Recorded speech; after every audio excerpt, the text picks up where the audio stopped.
Ashama harka fuunee akkam jirtu hordoftoota Orni Miidiyaa. Kun qophii sonaartiiti. Qophii sonaartii kootiin guyyaarraa sirba dinqisaa dabalaa raajisa jedhu qopheeffadhee isinii dhiyaatee jira. Saganticha qopheessuun kan isin waliin turan ayyaantu taayee ogeessi kaameraa koo Abdullahi Guyyoo na waliin jira.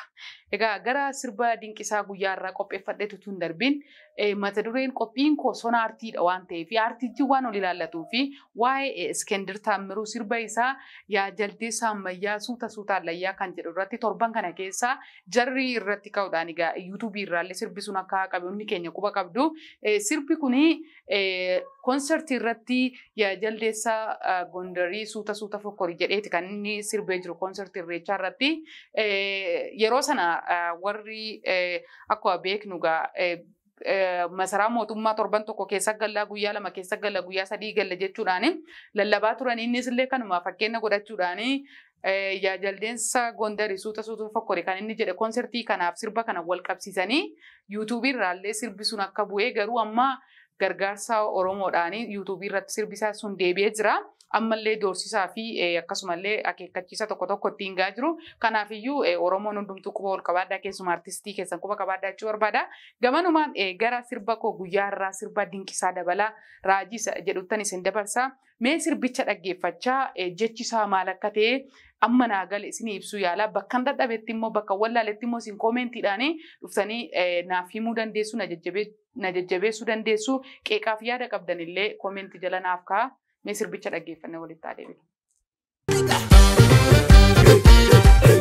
Tu gara yeedaloo sirbichaatti hin naqinni shubbistoonni achirratti shubbisaa jiran. Yeroo hundumaarra deddeebinee waan dubbannu aartiin Oromoo yeroo hammaa irra jiru akkamitti akka inni guddataa jiruu fi akkamitti akka inni deemaa jiru waan nama barsiisa. Gama sirba kana keessatti sirba dinqisaa dabalaa kan yuutuubii ofiishaalii isaa irrattidha kan inni gallakkisee jiru.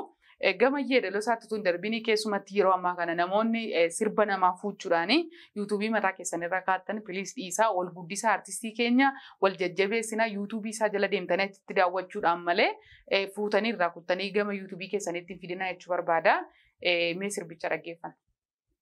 Akkas jedha yeedaloon isaa yoo tole jennee facaafanne garbuu haa tolu tollaan jennee facaafanne garbuu dideema seene maaliif hin marguu. Al tokkoon qorraa al tokkoon qilleensa bubbisaa al tokkoon ho'aa al tokko qilleensa bubbisaa jira. Dubbii baraa raajiin torba dhalate jedha. Waanuma amma keessa jiru waanuma amma Oromoon keessa jiru al tokko waan tokko mimmiidheessanii nutti agarsiisaniiti Oromoon bilisoomne jennee harka keenya walirra kunna al tokko immoo qilleensi sun gaafa bubbisu gam tokko diiwaa gam tokko ajjeesa akkas jedha. Mana tokkorraati diigaman gaafa dhufanii sitti ijaaranii bakka tokko gabbaasanii jumlaan ajjeesaa gaafa dhufanii immoo siin immoo akkasitti nagaa qabdaan ati nageenya ati bilisa baateetta gaafa siin jedhan dubbiima baraati kun raajiima amma argaa jirru kan inni dinqisaan nutti himaa jiru al tokkoon qorraa al tokkoon bubbisaa al tokko qilleensa bubbisa jedha al tokkoon bilisoomtanii itti nuun jedhu al tokko immoo jumlaan gabbaasanii nu ajjeesu kanuma nutti himuu jira mi'a dhaggeeffatee hin taane yaada gattee dubbii baraa raajiin torba. Dhalattee jedhee nutti himee jira. Egaa Oromoon akkamitti hanga aangootti dhufee Oromoodhaaf maaltu akka godhamaa jiru sirba isaa kana keessatti nutti himee jira. Irra deebi'ee isinitti himuun barbaachisu. Dubbii jedha. Mukukkula jechuun baay'een keessan beekuu dhiisuu dandeettu. Garuu mukukkula amma fakkeenyaaf abidda gaafa qabsiisanii abidda keessa gaafa turu dur jechuudha. Gaafa mukukkula kan qabatteetu tokko ibiddi isaa yeroo dheeraa turuu danda'a. Gaafa bakka tokkotti geessitee abidda kan qabsiisu gaafa barbaaddu mukukkula kanati yoo ibidda san dhabde mukukkuluma fudhattaa jecha maaliif mukukkulli sun afuuftee walitti fiffidee walitti haarsitee irraa ibidda qabsiisuu dandeessa. Mukukkula jechuun egaa muka ibidda qabu kan ibiddi isaa irratti hin argamu gaafa baattee deemtu irratti hin argamtu yeroo dheeraa turuu danda'a sanadha mukukkula jechuun. Dhugaa dubbachuu fi sirba kana keessatti wantoonni hedduun wantoonni adda ta'anillee jiru bakka tokkotti shubbisaa akka ammayyaallee shubbisni isaan shubbisuu jiran shubbisaa shawaadha riitimiin isaa garuu bakka tokkotti yeroo isaan akka moodernii godhanii shubbisanillee jira uffati isaanillee bareedaa akkaataatti waraabbiinsa akkaataan itti dinqisaanillee jechootaan dubbatu. dubbatuu fi akkaataa reakshinii waraabbiin isaallee wal fakkaata. Fiiloosaa keessatti akkas jedhama.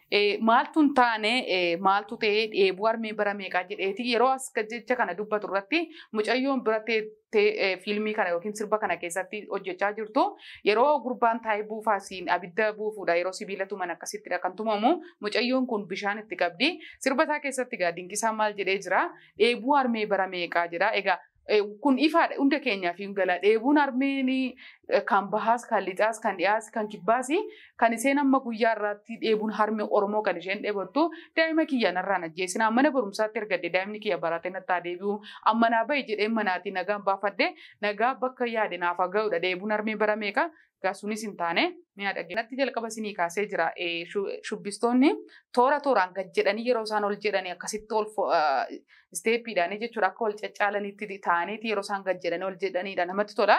Egaa maal jedha sirba isaa kana keessatti an maalan callisaa wal ta'uudha fallisaa jedheetti nutti himee jira. Sirbi kun ergaa guddaa qaba. Raajii qofallee osoo hin taane dhugumadha sirbichi raajiidha. Raajii jechuun waa harganii gaafa namatti himanidha. Egaa sirba kana keessatti ergaan isaanii guddaa wal ta'uudha nuun jedhee jira. Dhugumadha yeroo ammaa kanatti Oromoon yoo waliin taane yoo harka waliin qabanne kan ammaa caalaa tarii gatii guddaa kaffaluu danda'a.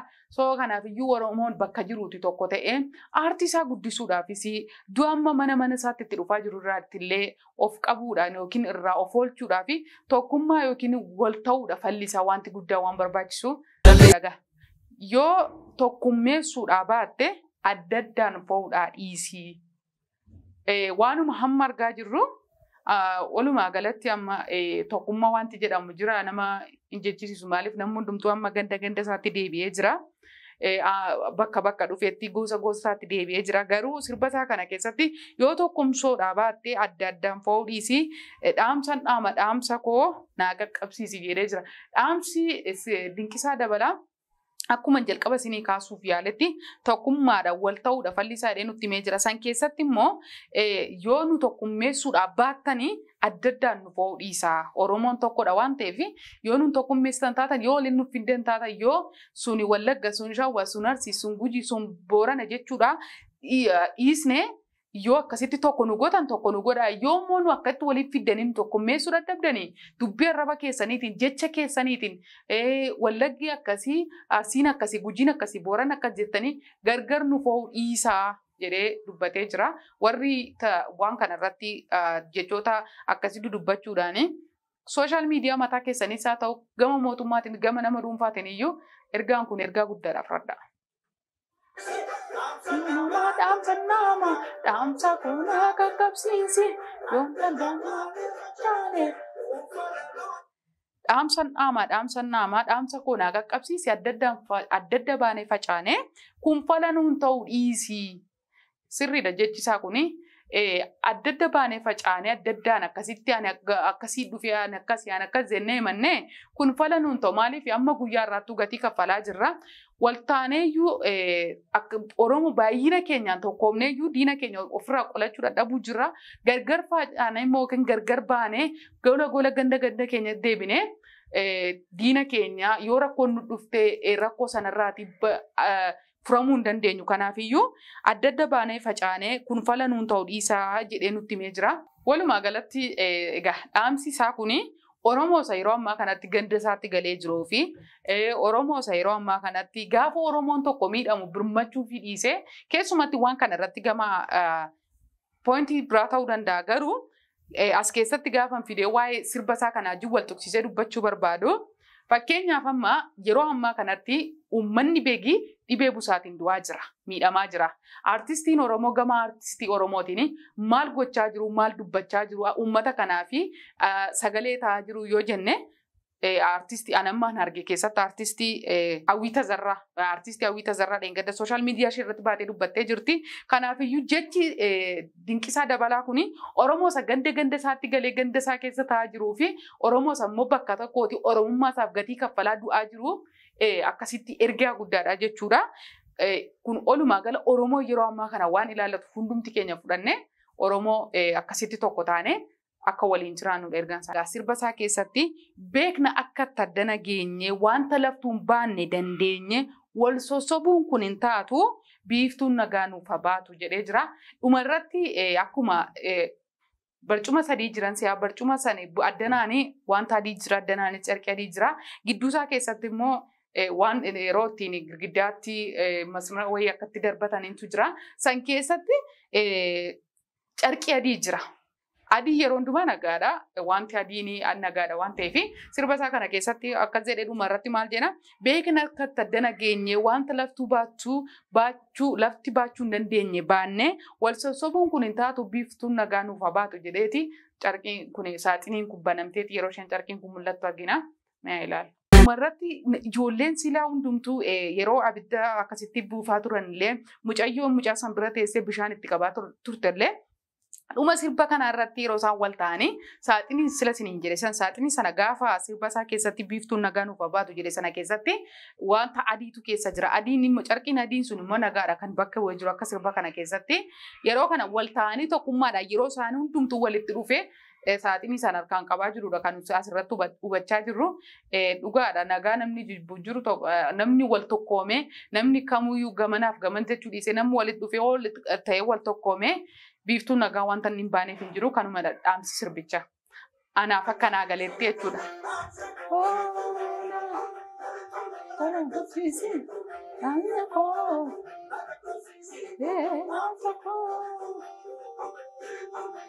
Egaa sirbi dinqisaa dabalaa raajiin jedhu erga isaa jalqabaa kaasee akka ammanaaf galee yookiin akkanaaf galeetti isin ibsu yaalee jira. Isinillee bakka akkasiitti yaada akkasii qabna yoo jettan koomentii jala kaa'uudhaani bakka dogoggora kiyyanaa sirreessanii akkasuma immoo yoo na jajjabeessuu feetanillee achi jalatti waan isinitti tole naa barreessuu dandeessu. Egaa sirba kanaaf jalqabumaa kaasee ergaan isaa raajii jedha wal yoo wal taanee yoo tokkummoofne yoo ganda keenya deebi'uudhaa baanne tokko yoo taane biiftuun nagaa wanta inni nuuf hin baaneef hin jiru. Gaddi har'a mana keenya galee akkas Oromoo bakka hundumaa boosisaa jiru kun nurraa dhaabbachuu danda'a. Kanaafuu falli tokkummaadha jedhee nutti himee jira. Egaa sirbii dinqisaa dabalaa kan guyyaa irraa qopheeffadhe kana fakkaata. Egaan daawwattoota Orni Miidiyaa qophii sonaartii koo guyyaa irraatti akka bohaartan abdiin qaba. Sirba dinqisaa dabalaa raajii kan jedhu qopheeffadhee agammaatti si waliin turee jira. Torban sirboota biraa sirba aadaa akkasumallee sirboota jaalalaa fi akkasuma sirboota nama bohaarsan qabadhee isinii agan dhiyaadhutti qophiilee Orni Miidiyaa waliin turtii gaarii qabaadhaa. Horaa bulaa.